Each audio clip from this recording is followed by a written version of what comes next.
So yeah, name, as you said, John Cancea. So full-time student but part-time aspiring bodybuilder, I'd say is probably the best term for it. About 9 days out. I kind of ruined the most optimal part about doing a show. So it does affect friends and family quite a lot. I just wanted to get on stage because, funnily enough, I'm actually quite an anxious person. I know I've got work to do. That's it. So yeah, name, as you said, John Cancea. So full-time student but part-time aspiring bodybuilder, I'd say is probably the best term for it. I'm still amateur/junior. I've only ever competed a couple of times before, but yeah, I'm just running up to my next few shows now in the next coming weeks. And so how many days out are we from that? So what are we on now? We're on, what is it, Friday now? So yeah, the following Sunday, so that's what, about 9 days out? Okay. Yeah, from the first one. So they're both in Birmingham, those shows. You've done 2 shows. So previously I've done 2 shows, they were in Birmingham, but this time round I've got my first one's in Birmingham. That's next Sunday, 22nd, and then the 4th of June's in Bournemouth, and then 19th of June's in Coventry. Okay, so how long have you been in prep now? It officially started day before Valentine's Day, so that was when I had my last off-meal plan, so it's been about 3.5 months since I've had something nice to eat, basically. Okay. Not nice to eat, but something that I've wanted to eat. And how's prep been so far? You know what, apart from the past couple of weeks, it's been an absolute breeze. Like, I've been hungry, but I've been that determined this time around to actually get the conditioning that I want, because I wasn't happy with it last time on stage, and that was for various different reasons. But yeah, in comparison, it's been a lot easier, and I think it's just because my body's done it before, to be honest. And that was your first show as well. Yeah, so it was my first time around. I've always been a fat person, like not fat, but chunkier than everyone else, and that was the leanest I'd ever got, at least body fat ever, and it's mentally dealing with that was quite difficult, I found. What is left to do now before you go on stage? It's been an interesting one. So the past couple of days I've been talking with my coach, Tom Hames, Evolution Training, and due to having uni and it's coming up to exam period and everything like that, well, currently in exam period, my body's been under a lot of stress. I'm moving flat in a couple of weeks, things like that. So I'm holding quite a lot of water actually. Yeah. So that's why I went to a sauna this morning. I'm just trying to relax as much as possible, get that water weight off. So yeah, for the next few days through to about Tuesday, so about 4 or 5 days, just trying to reduce the stress, get as much carbohydrate depletion out of me before we start a peak week. So you recently, I saw you the other day at the gym, didn't we? We did a little bit of filming. I joined you for a session as well. How did you find that, by the way? It was actually really good. Yeah, it was humbling in some of the exercises as well, because I found that I wasn't doing movements properly and things like that. But it was really good because I've just gone to the gym by myself, so it's just like me, kind of like teaching myself. Watching YouTube videos on like. Yeah, exactly, and that is I find if you can't afford a coach or something like that, is the best way to start, looking through YouTube and things like that, just to get your form right. But then getting that experience as well, like, have you kind of coaching me through it, that was really good.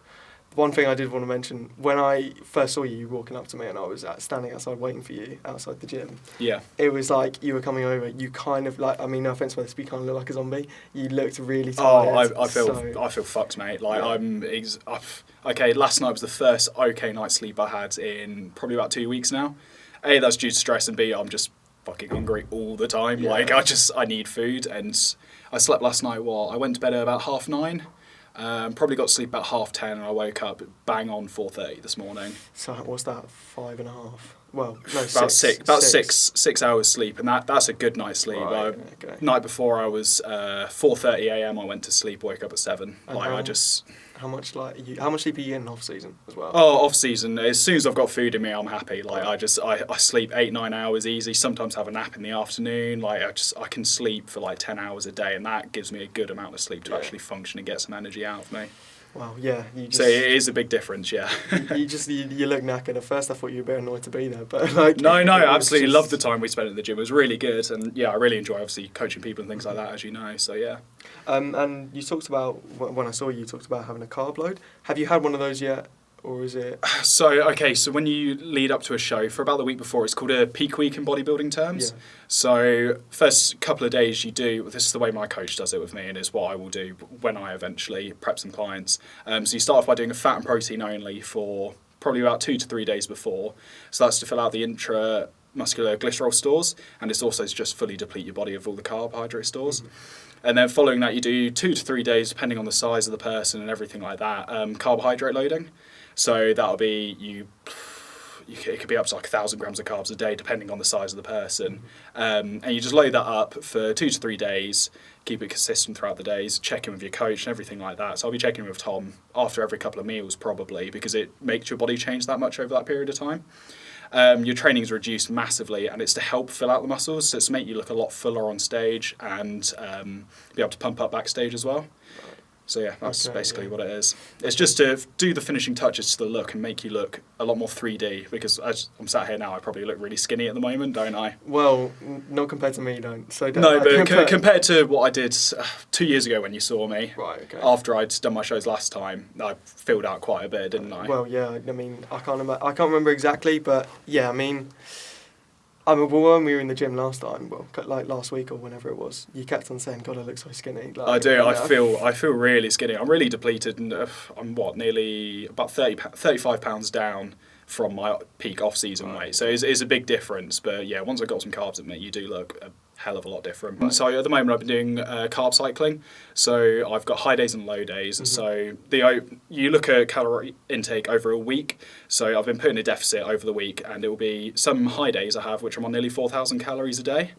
But that will only be once or twice a week if needed. Okay. The rest of it, I'm in low carb days, which is, I think, I might as well get it up because I'll be able to tell you a little bit more accurately. Yeah, my low carb days, I'm on 90 grams of carbs, and it's 2,100 calories a day. So it's half the calories on a low carb day compared to a high carb day. Yeah. So yeah, I've been on that. I've been on a low carb day now continuously for about a week and a half. Oh, okay, wow. So, and I will be carrying on till I start peak week now, so another 4 or 5 days. Well, the shows that you did in 2020. Yes. So what did you? First of all, let's just clear up. What did you do? What shows did you compete in? So I did a PCA first timers show. So that is all categories, and it's specifically for first timers. So it'll be for anyone who's never competed for any federation, any class, anything.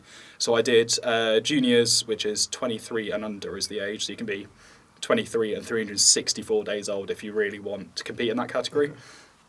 Okay. I did that on the Saturday night, and then on the Sunday they had the UK Open, which is to qualify for the PCA British Finals, and I did that one as well. Right, okay, and where did you finish? So first one I came third place in, which I was pretty happy with. Like I said, my conditioning, I wanted to be a lot leaner than I was, but that was due to various factors.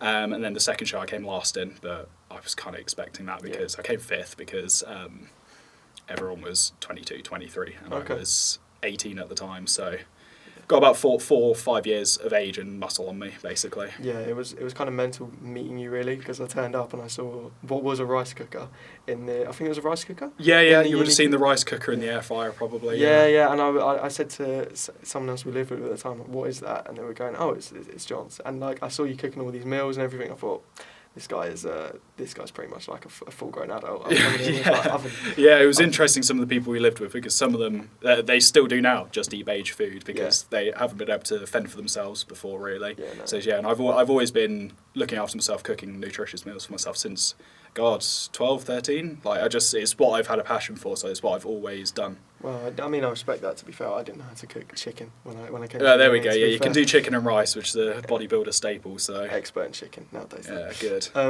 So yeah, what was it like in those shows? Because obviously it's your first time stepping on stage. My goal for them, I didn't care where I placed or anything like that, which is why I wasn't too upset about coming last in the second one. Mm-hmm. I just wanted to get on stage because, funnily enough, I'm actually quite an anxious person. Have a lot of self-doubt and things like that, and not gonna lie, stepping on stage in a pair of posing trunks in front of God knows how many people, plus a live stream, very daunting for me. All I wanted to get out of it was to step on stage and perform and do well and see how I felt about it. Just to have that experience. Yeah, just to have the experience. It's quite smart to get that, under your belt at such an early age as well. What was it like kind of 2 or 3 days before? Because I remember we did an interview, it was in 2021, wasn't it? God, yeah, that was a couple of years ago, yeah. That was for the Uni magazine. You mentioned stuff about like raising your legs up in the air to keep yourself dehydrated. Yeah. So for the couple of days beforehand, you start implementing diuretics and things like that to really drain all the fluid out of your body, basically. Okay. So day before, so what was it? It was the Friday, I remember. So before 11 a.m, which is when I had my first meal, I drank 6 litres of water, and that was it for my water till the Saturday night then.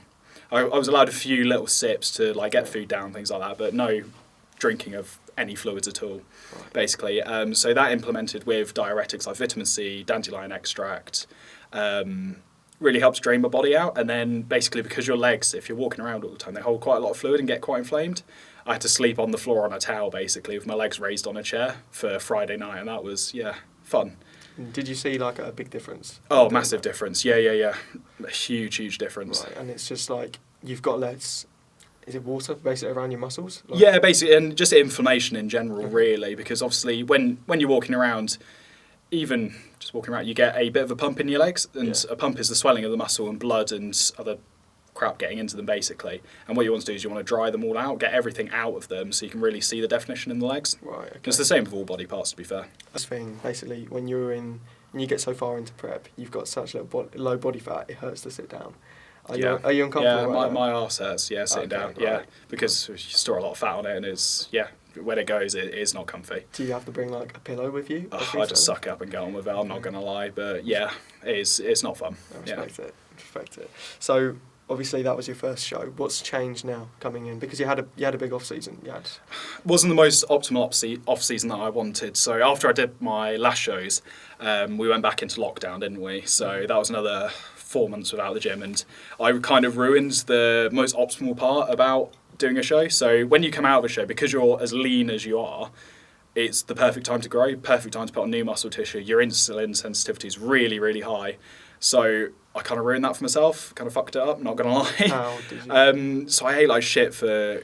again, this is going back to what I said about never being this lean before, not knowing how to deal with it mentally or anything like that. I was so confused but relieved at the same time that I was actually out of prep, that I just wanted to eat everything in sight. Yeah. Like I remember getting the train back, because I didn't have my car then, from Birmingham. Stopped off in London, had a 3-course meal, had probably about 12 donuts, got back. I then ordered takeaway when we got to Eastbourne. God, had probably more donuts as well. I probably consumed about 60 donuts in that weekend. Just that. Nice. It was. I just didn't know how to cope, and I was just mentally. It was almost like a survival instinct of your body feels like you're not knowing when you're going to eat again because you've just been starving yourself for 16, 20 weeks. So it was almost the fact like you just need to put everything in your mouth now to eat and just get it down you. What would be, what's your plan coming out of this prep then? So this time round, because I'm not doing shows literally one day after the other, I've still got another 5.5 weeks of dieting after I've done this one next Sunday. Okay, right. So it's still quite a while, and it's going to be good because I'm going to be able to get leaner for the last couple of shows as well. But after that, it is going to be a case of, okay, have a day off, have what you want for that day, but this time around, I'm not actually craving anything. I was talking to my coach yesterday, like last time I was so food focused, it was all the time. I was making literally a list on my phone of where I was going to eat afterwards. Wow. Haven't got that. I'm not, like, I'll be happy if I just grab a pizza the night after. Okay, so there is some fluctuation. It's more of a maturity now of like the mental aspect I've got where I'm not, I'm like, yeah, it's food. Like I can get it next week if I want. Like it's not the end of the world, is it? If that's the goal I want to do and I want to perform well in bodybuilding, there's no point eating shit for 2 weeks. Yeah, no, I didn't really want to bring up cheat meals and things like that when you're in this stage. It's alright, yeah. I'm quite happy. Like my girlfriend at home, bless her, she has been the biggest support for me in the whole world throughout this whole prep. She has been an absolute angel. She'll sit there and eat pizza in front of me. Like she's like, oh, I feel bad ordering pizza, and I'm like, no, go for it. Like I'm not going to stop you. I'm not going to feel sad about it or anything like that. Like go for it. Like, it's absolutely fine talking about food, things like that. You know your goals, and you know that... Exactly. I know what I've got to do, and I'm the one who's put myself in this situation. I'm the one who's doing it, so... Yeah, right now you don't need that. You know that short-term gratification isn't going to do you anything. Exactly, and that's what I messed up last time. Right. A couple of weeks after my show, I had a little slip-up, and before I even knew it, so my post-workout meal used to be a protein shake, and got down to about 50 grams of Cocoa Pops, I think. Literally put the 50 grams in, and like in the blink of an eye, a whole box of Cocoa Pops was gone. Like one of the big, like family size ones. And I was like, I don't even like know where it went. I just eaten the whole box. Yeah. And it was that's something new that never happened to me, and it was almost like a binge eating disorder for that day. And I messaged my coach and he was like, look, it happens quite often to first timers, like don't worry about it, just don't slip up anymore. But yeah, that sort of thing has not happened this time around, which is quite nice. So how long did you crash for after that first show? Like, how long were you going through those days where you just wanted to eat everything? 3-4 weeks, quite easily. Oh, okay. I didn't do it continuously for those 3-4 weeks, but it was probably 2 weeks of just eating shit for anything I could. Going into the supermarket and just going, I'll just take all of that off the shelf and just eat that. Probably 5,000-6,000 calories a day, easily. Did it matter what food it was? Like, did it have to be like really, like luxurious pizzas, or was it literally just food? Was it just... I was craving food, but obviously because I hadn't eaten takeaways, pizzas, things like that, I was going and having those. Right, that was just because my body was craving them, and because I'd been so focused on them for the past 8-10 weeks before my show, that's what I was really wanting. And it was just, get everything that I can. Okay, well, enough on cheat meals now. I'm going to stop talking. No, that's all right. Yeah, that's fine. I don't call them cheat meals, by the way. I call them off-plan meals, because I find when I'm talking to my clients and stuff about them, if I call it a cheat meal, it's almost like they're ruining their diet, when I do it as a structured off-plan meal now instead. Just because it's a bit of a better psychological thing for them. Makes sense. Right, so obviously you haven't got long now to the first show. Yeah. What is a day like, a standard day like? Standard day where I can actually sleep well. Even if it's no sleep, like if you wake up tomorrow, what are you doing tomorrow? Okay, so tomorrow, what am I doing tomorrow? Get up, straight away, go to the toilet, weigh myself, then do my check-in with my coach, so that's go through all the mandatory poses, send over my weight. He'll come back to me and say, okay, cool, good, we're on track, or shit, no, we need to do a bit more cardio, or whatever. And then I will go and do my fasted cardio. So at the moment that's changed from stairs to cross trainer. Come back, shower, have my first meal finally, which I'm starving for by that point. Get on with a bit of uni work, eat again, probably then go to the gym, so about 3-4ish, go work out if I need to. I'll then come back, eat, and then I'll go for a walk, because I find walking helps my digestion, and I need to get 12,000 steps in a day at the moment. Is that on top of cardio? On top of the cardio, yeah. So the highest point I got up to so far this prep was 17,500, but I've actually broken my foot, so... How did you do that? I'm not sure how I did it. No, it wasn't too many steps. I think I was straining too hard at the gym. So I think I was pushing through the Smith bench incline too hard through my foot. And it's a foot I've broken before in the past. It's not an issue. I can still walk on it and stuff. But I'm trying to reduce the amount of steps that I do. So that's why I've got cardio in the morning now. But yeah, go for a walk, come back, eat again, do a bit more uni work, spend a bit of time with my girlfriend because she's back over the weekend. She's on placement in Canterbury at the moment. That's about it really. Just eat, do my cardio, train, do a bit of uni work at the moment, and then go to sleep, and that's a day. Wow. Really not that interesting when it gets to this point in prep, because there's not loads you can do, to be honest. So I remember we were speaking before your 2020 shows, or just after it, I think. It was in the flat, and you saying to me that or it might have been in the interview after, I think it was in the interview probably, yeah. You were saying that you weren't classed as natural? No, so I'm not classed as a natural athlete. I find that if you take any sort of performance-enhancing drugs, so PEDs, no matter what they are, fat burners, steroids, which is the big thing for everyone, or diuretics, which aren't over-the-counter ones, I'd class yourself as an enhanced athlete. I'd class that as, so not natural athlete. So yeah, in the past and leading up to this show, I've taken fat burners, and I will be using non-over-the-counter diuretics just to get that really disgusting look almost people find. They quite the general population call it, to get it for that show. But they aren't anabolic steroids? No, they're not. And is there a consideration to do that in the future? I'm unsure at this present moment in time. Yeah. And is it something that you can talk about? Because there's not laws against it in the UK. No, I'm open to talk about it. I know I have quite a lot of information about it, which I'm more than happy to share. So yeah, they're classed as a Class C, so it's the same as cannabis. So it's legal to possess and use for recreational use if you have a certain amount on you.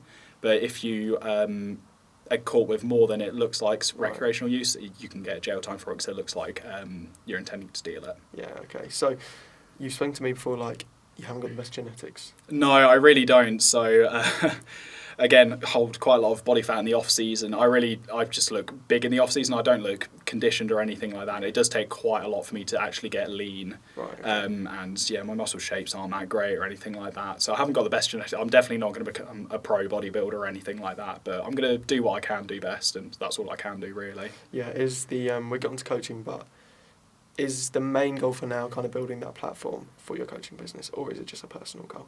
Because obviously this is building, competing at these shows, that's building kind of how do I put it, like a rapport almost, isn't it? Yeah, kind of like a CV, like, oh, this is why I can coach you. Yeah. So that's not the main goal of these shows. The main goal of these shows is I always find I'm trying to improve myself in one way or another. And this time around, I'm wanting to come in leaner, bigger, and have better posing on stage. Those are the three things that I'm trying to do this time around. Okay. And yeah, it is going to get my name out a little bit more into the industry, which is what I'd like. And I would like to pursue it as a long-term goal of coaching people. But no, it's not the main focus this time around. So if you reach kind of like your natural limit and you're on kind of like, you say you won't be able to get there, but you could see yourself going from... Your natural limit will be, you will have to be training for a good 12 to 14 years. Okay, well.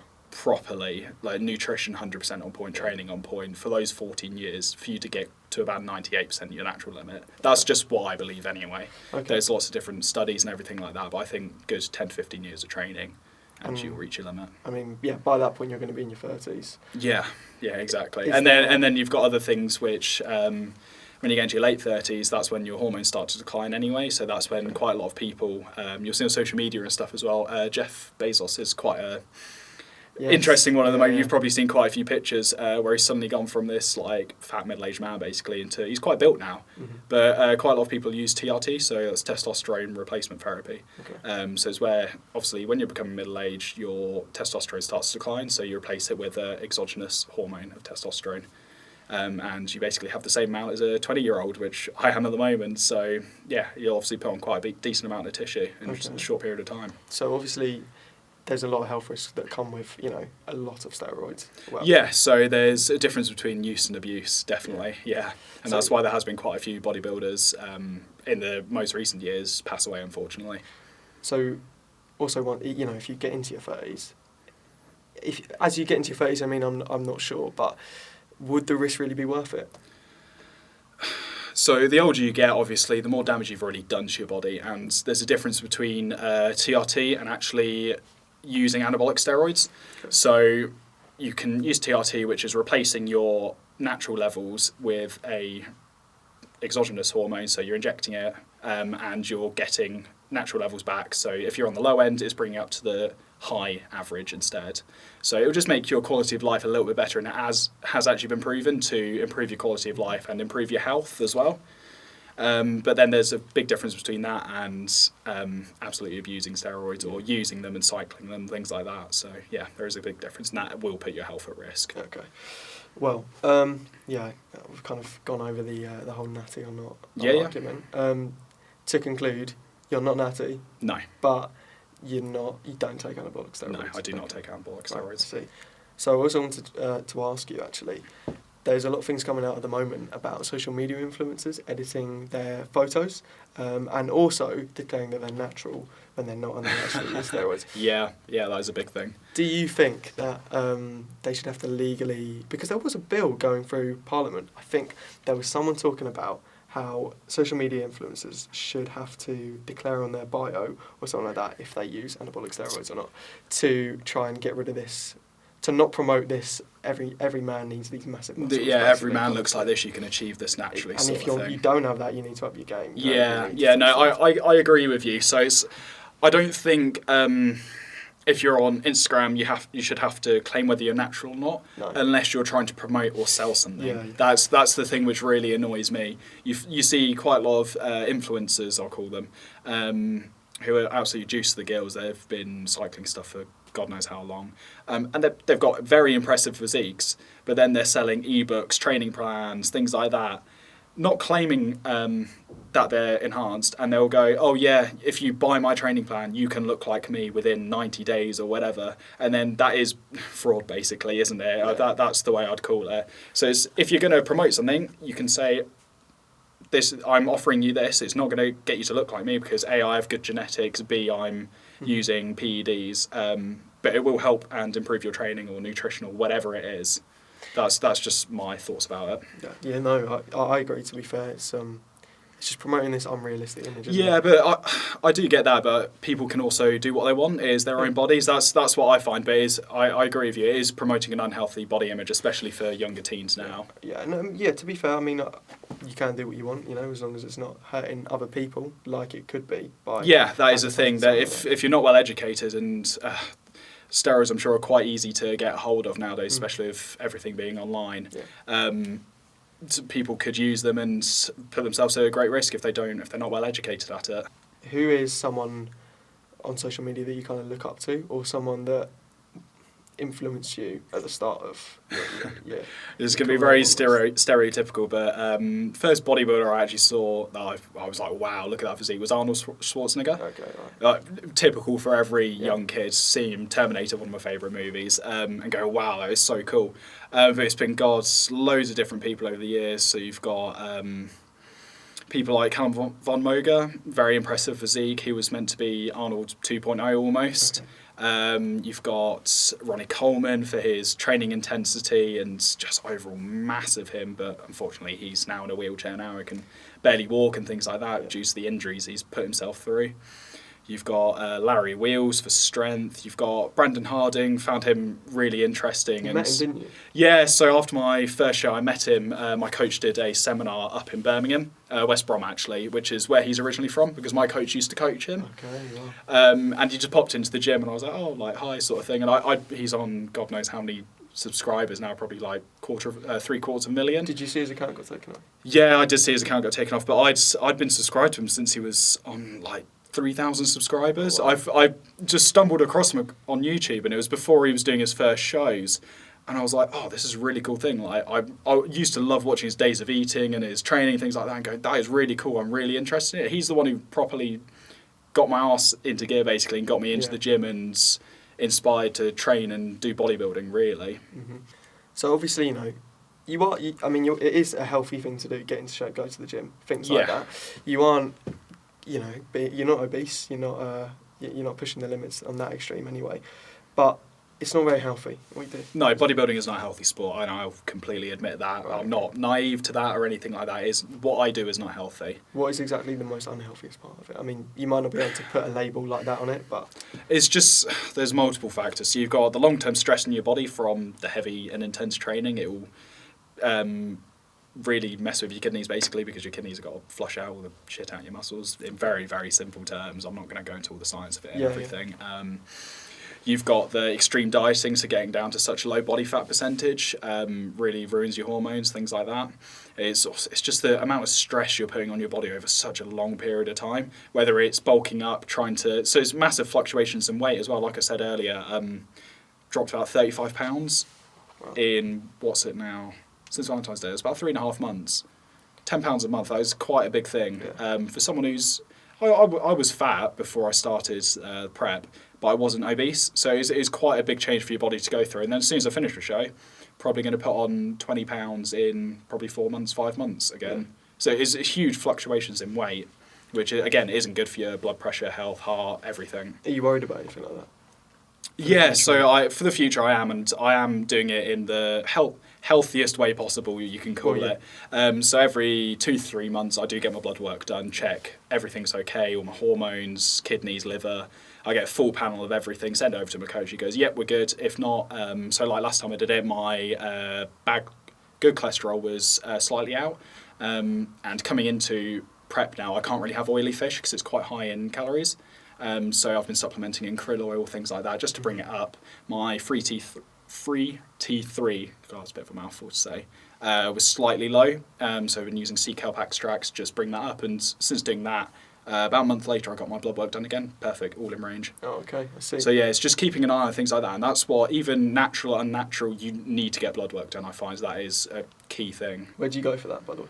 So I go to Medichecks online. So they send you a little kit in the post. And if you want to do the little fingerprint one, and fill up like a tiny little test tube, you can do that at home. But I get the full panel, which you need to get someone professionally trained to come and get your blood, basically. I saw, I think it's like Morgan Rushton or something like that. He did a video about the testosterone one, so you just get the testosterone. Yeah, testing. yeah. I did mine. It's about 30 quid, I think, or I used a discount. Yeah, you can get it quite cheap. Yeah. It wasn't too bad. So the full panel I get is about 130, 140, I think, because it's an extensive list that it does. But you can do just simple hormones for about 40, 50 quid. No, it was good. I thought mine would be quite low. I don't know why. What was it? It was about average. What? I think it's about 12. I think it was 12 or 14. Is that nanomoles? Nanomoles, that's the one. Yeah, it's not bad. I think so, yeah. They said it's average. Range. It's in normal range. Yeah, that's the thing. And you get people who are freak genetics and really high. You get people who are below average or really got absolutely no testosterone in them. And then again, that's when you look into TRT and things like that. Yeah. Well, the hardest part about that was just getting the blood out of me. It was a little finger prick test. I used all 3 of them, and still the blood was just. First time I did it, I was trying to squeeze it out. They had to send me a second kit because I'd used all finger prick. Yeah, no, I just about got there in the end. I mean, it wasn't, I did have to pry open my finger a little bit, get a little bit more out, but it worked. No, that's a good site though, to be fair. I wanted to go on to the psychological aspect of bodybuilding. Obviously, it's quite, it's a hard thing to go through. You must be you're not just under physical stress, but you're also under a lot of mental stress. What do you think is the hardest thing psychologically about what you do? It's just putting in that extra 5 to 10% effort. That's the thing I personally struggle with a lot. Absolutely love it to pieces, the sport, and I wouldn't be doing it if I didn't enjoy it. But it's like coming up to the show now, it's just getting out of bed in the morning, things like that. It's you wake up and you're like, oh, got to do this again. Got to get up, got to take my pictures, do my cardio. And it's just that extra, it's almost like you've got an extra 15 seconds where you're like, come on, let's get going, come on, get moving, getting out of the car. Getting out of the car when I parked up here, I was just sat there like, okay, come on, let's go. And it's just that extra 5-6 seconds where you just got to push yourself just that little bit more. And it's just getting through daily tasks. It gets quite difficult, and that is quite psychologically challenging. Yeah, no, I can imagine. And if you get to the show and you do your carb loads and you look at yourself and you think, I hope this doesn't happen, but you're underwhelmed by how you look. Oh, I'm underwhelmed at the moment.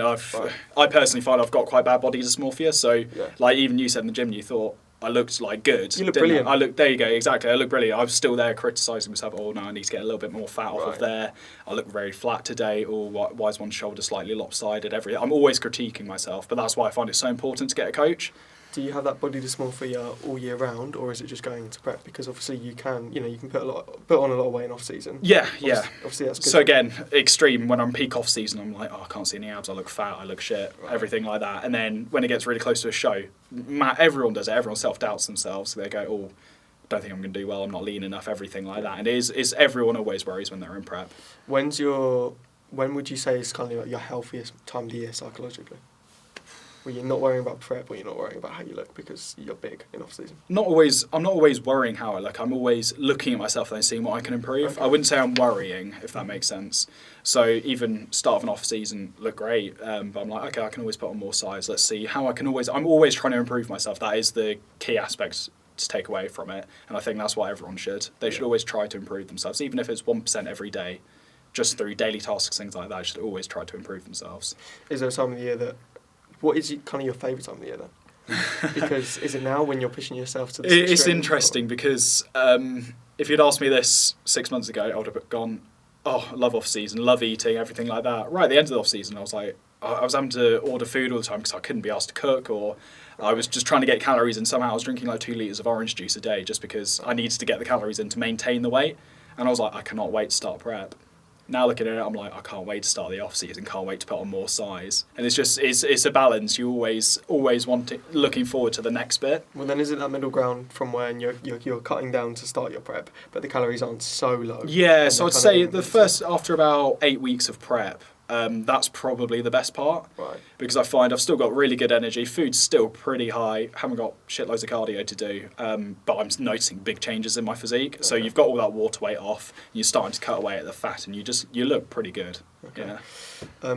How is this? Obviously, you have a girlfriend now. How does this really affect your relationship? Because there's a lot of things you've got to kind of pull back on. A lot of restrictions. Things you've got to adhere to. How does that affect all that? So Gemma, bless her, she has been the absolute best support I've ever had throughout any of my bodybuilding. She's always been there for me, always. asked if there's anything she can do to help me, cook my meals, whatever. She's like, yep, okay, no worries, I'll go and do it without a question. I can't thank her enough for that. But yeah, there has been times where it's like we both want to go out to eat, and obviously I can't go out and have a meal and things like that.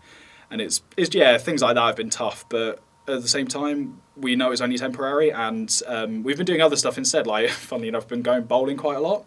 We found we really enjoy that. Instead of going out for a meal, we've just gone out and gone bowling, things like that. Just doing other things together instead of being so food focused. Because at the end of the day, that is the only thing limiting at the moment. Yeah. There hasn't been anything other majorly limiting, if that makes sense. And obviously that is your partner. How would you say does it affect your friendships, like with your mates and things like that? You know, you find you're spending less time with them? Yeah, so especially past 8 weeks, 10 weeks, I've been really not isolating myself, but just getting myself in the zone. I haven't been spending as much time with other people. I've just been that busy myself that I haven't had the time for it, especially with exams and everything like that. But yeah, I've really been like missing my friends and everything like that. Just not being able to see them, going out, things like that. And is that another stress that you kind of have to deal with mentally, or is it something you just kind of set aside and you know that it will be okay? Yeah, that is. Yeah, if they're my true friends, they will understand what I'm doing and they'll support me in the best way they can. And at the end of the day, they'll go, okay, he's going to be done in 3-4 weeks. We can go out and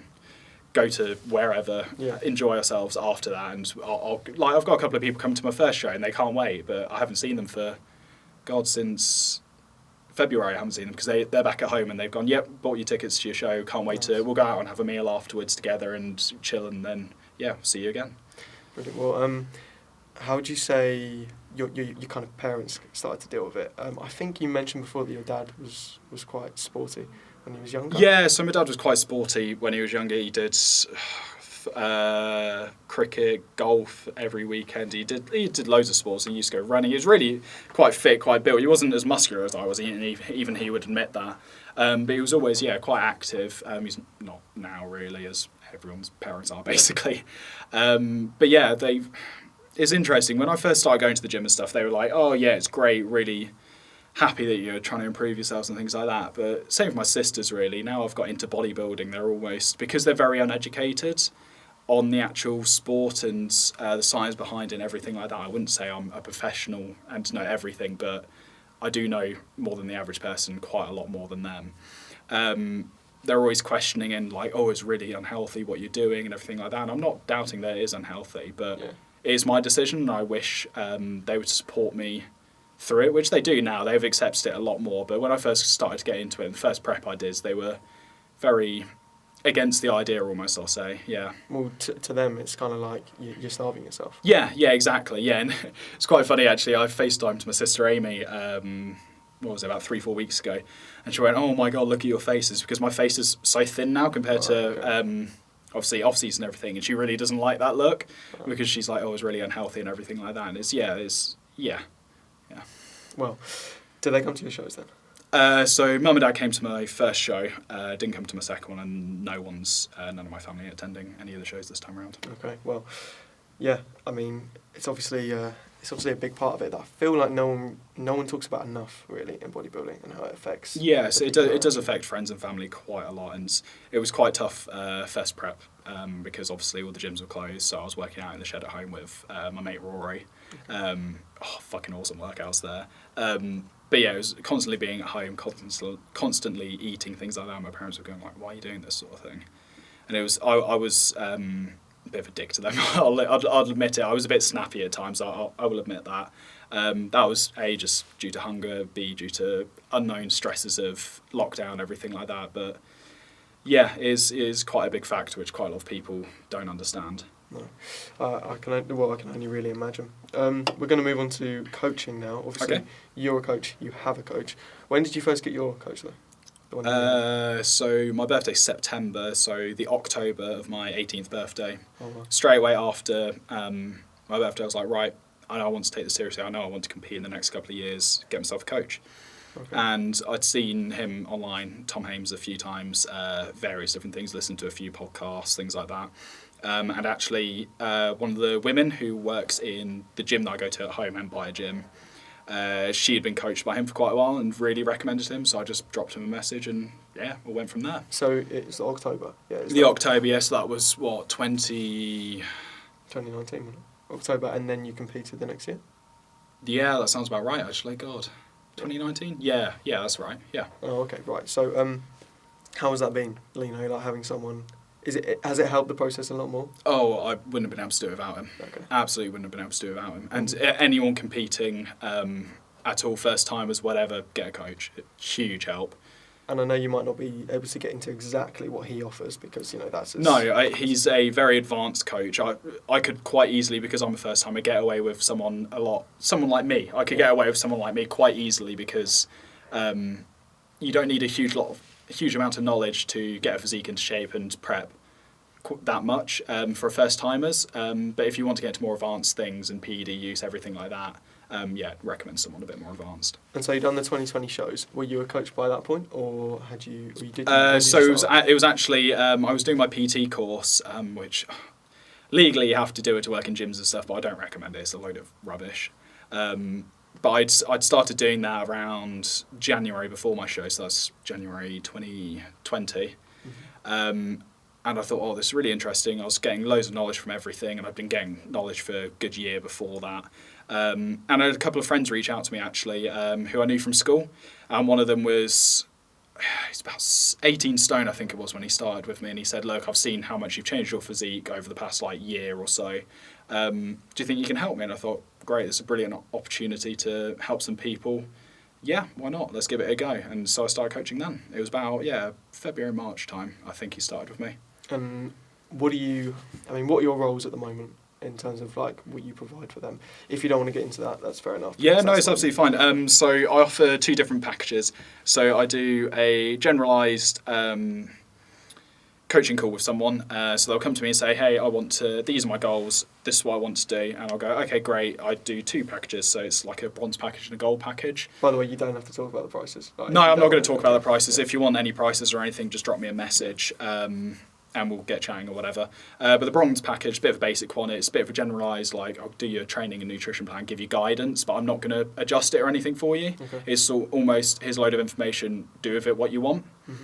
And that comes with the consultation call, and I'll help out as much as I can there, but that's about it. You're sort of on your own, and I'll try and inform and help as much as possible. No one really goes for that, though. That's just for people who are just starting out. They can't afford to pay for a coach every month. But then I do the gold package, which is quite similar to what a lot of other online coaches do. So set them up with a training plan, custom to themselves, a nutrition plan, and all their cardio and everything. And it will be dependent on their goals. So, for example, the first client I had, he was obese. I'll give him that. He was obese. He was smoking. He was doing drugs. You name it. Everything damaging to his body he was doing. He was going out drinking 4 or 5 times a week. And I went, okay, right. Let's pull all this back. Let's make small changes day to day, which we can, to try and improve your physique. And we got him down from about 18 stone to, about 13 stone. That took a good year. So it was about 5 stone, which is good. Yeah. And during that, he'd stopped smoking. He went out and drank like every normal teenager does. But his training was on point, his nutrition was on point, and got him down. He looked fucking good, I'll give him that. You would not tell there's that amount of muscle underneath him. And then, we slowly worked him back up. And during that, the way I do it is each week, I send over pictures of what you look like, your weight, and a full check-in sheet.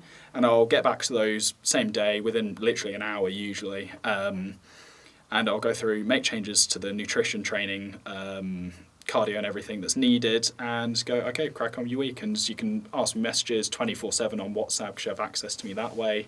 So that's pretty much what I do. And what was it like to do that with the start? Because obviously, you've watched someone alter the way you live to change how you look. Yeah. But then you've also got that responsibility of now doing it for someone else. Is there were you nervous when you first did it with someone else, or because you were so used to it? I wasn't nervous. I was quietly confident, I'll call it, because I thought, this is what I've planned for a little while now. I knew what I was doing, and it was just putting it onto someone else, which was interesting. Mm-hmm. And I found it, quite rewarding in the fact, I just stopped this guy from potentially dying at an earlier age than he should because of being obese and all the health factors and everything that come with it. to improving his quality of life, making him a lot healthier, a lot fitter. He mentally improved a lot as well, because obviously if you have a better physique and you're happy with the way you look, you can take your top off on the beach and be happy with it. You're not sitting in the corner and everything like that. So yeah, I found it really, really rewarding, and that's why I love it. How many clients do you have now then? So currently I have 8. 8 at the moment. I won't take any more than about 15 or 20 on at the moment while I'm still at uni, but after that I'll put the number up. Yeah. And they can message you all day? All day, all night, whenever, and I will get back to them within, unless it's like 2 in the morning, I'll get back to them within the hour. When you can? Yeah. Okay. But I'm good at it. It will be within 5 minutes usually during the day. So you're balancing uni work, prepping for a show, yeah, and coaching people, and moving into a new flat at the moment as well. Moving to a new flat, you've also got a relationship that you're sustaining as well. Yeah. Does that all add up at some times, and is it all? That's what's going on at the moment. That's why I'm holding a lot of water. Yeah, and that's why I'm not sleeping very well. It's getting quite a lot at the moment, but I'm managing it. And I've nearly finished uni for the year, so it's getting a hell of a lot better, yeah. Will that be a lot easier once you finish uni? Oh, I can't wait. Once I've done this exam today. No, last one for a couple of weeks, though. So I've got a couple of weeks just to breathe and chill and just sort myself out. And then during those 2 weeks, I'll be moving into the new flat. So once that's all sorted, it'll be great. I'll be, so much more relaxed. Yeah, no, I can't imagine trying to deal with that many things all at once. It's a lot on, but you just got to take it day by day and just plan what you're going to do that day, because if you don't, that's when you're screwed. Is that something that you do in the morning then? Is it night before? Okay. I always go, okay, this is what I need to do tomorrow, and I'll just make either notes on my phone, or pad of paper, whatever, and I'll go, okay, this is what I need to do tomorrow. Day after that, I will then do this, and it will just be a little checklist almost. Okay, well, kind of on to the last section now. Yeah. You've got your upcoming shows. Yeah. We've spoken about that already, but how are you feeling about them? And have you got any kind of placing goals? Have you got any targets for what you want to reach? Obviously, everyone loves to win. Yeah. I'm definitely not going to be the biggest on stage again this time around, because I'm still, at the end of the day, I'm only 20. I'm not a genetic freak, so I'm not 230 pounds on stage as a junior at 20 years old. Hoping to be that when I'm 23, competing at the top end of the category. But I just want to come in as the leanest on stage and look like everyone else has dieted on KFC and donuts, basically. And I just want to do the best I possibly can do myself. And at the end of the day, that's all I can do. If there's someone with better genetics or older than me with more muscle or whatever on stage, and they beat me, hats off to them. Fair play. I'll shake their hand at the end and go, well done, mate. Mm-hmm. That's all I can do. Just do the best I possibly can. I should have asked this at the start, actually, but what is it like? The 5 minutes before you walk out on stage, what are you doing in that moment, and what does it feel like? So I was lying backstage. Before you do the pumping up, I was just lying backstage with my feet up. I was having tiny little sips of water, having a few Haribo and a few salt and vinegar crisps. Quite a few people say that doesn't help, but it was just more of a mental crutch for me rather than actually helping my body. Just having a few little things to pick at, not loads because you don't want to bloat yourself. Yeah. But doing that and just chilling, just relaxing, just not really thinking of much, to be honest. Talking to a few other competitors, things like that. Just chilling and just making sure you're ready, basically. Okay, and then what? So you pump up? So you then go right to the back of the stage, and there's weights and resistance bands, things like that. Just to get the blood going through the muscles, pump up a little bit, just so you're ready. And also, what about kind of like posing? Because you've got your coach is going through you at posing. My coach isn't, but my coach is coaching a girl called Sanaya, who's just got into men's posing as well. So I was one of the first clients she did. So we do it over FaceTime. We've had 3 sessions now, I think. Just going through all the mandatory poses and things like that, just helping me out doing little tweaks. So that's a whole other thing also. I don't think a lot of people realise. You've also got to get yourself into the best shape of your life. But posing, if you can't pose well, you're going to lose no matter what, even if you look the best on stage. Okay. You're going to lose, because that is what you're judged on. Wow. And is there poses that you're unsure of at the moment, or do you think you've got it all locked down? I really struggle with my side relax. They're called side relax, but no poses are relaxed. It's everyone says, because you've got front, side and rear relaxed. They are the hardest poses to do, and you need to nail them because they are the ones which you're in for the longest period of time. And the side relax I do struggle with a little bit because my torso is quite tight naturally, and you've got to rotate your shoulders while keeping your torso facing the side. So I'm struggling with them, but I'm getting there. Last question really. What's your end goal in bodybuilding? I know you said that you don't think you'll make it as a pro, but... Want to be out by the age of 26, 27 probably, not competing anymore, because it's, again, not a healthy sport. in that time, do the best I can. In juniors, I want to get to the British finals and place top 3. Whether that's going to be achieved or not, we'll see in 2-3 years' time. But yeah, I just want to get to the British finals and do the best I can, place top 5, preferably top 3. And is there a place for your upcoming shows this summer? If there was, is there a result that would kind of determine you carrying on in the sport? I will be carrying on after these, regardless of okay. where I finish, because I know I've got work to do to be undeniable in my category, but I'm just doing these again just to get down to that really low conditioning so I can then push up again. Okay, well, John, thanks for coming on. Yeah, no worries. Thank you for having me. Yeah, can we get your Instagram or where people can find you? Yeah, so you can find my Instagram. It's John_Cancea, so Cancea spelled Cancea, as it's a bit of an interesting surname. Yeah. Drop me a message on there if you've got interest in being coached or anything like that, or just have any questions. Thanks so much for watching this episode. It was really good recording with John, and I really hope we can get him on again sometime in the near future. However, please like and subscribe, and yeah, thanks for watching.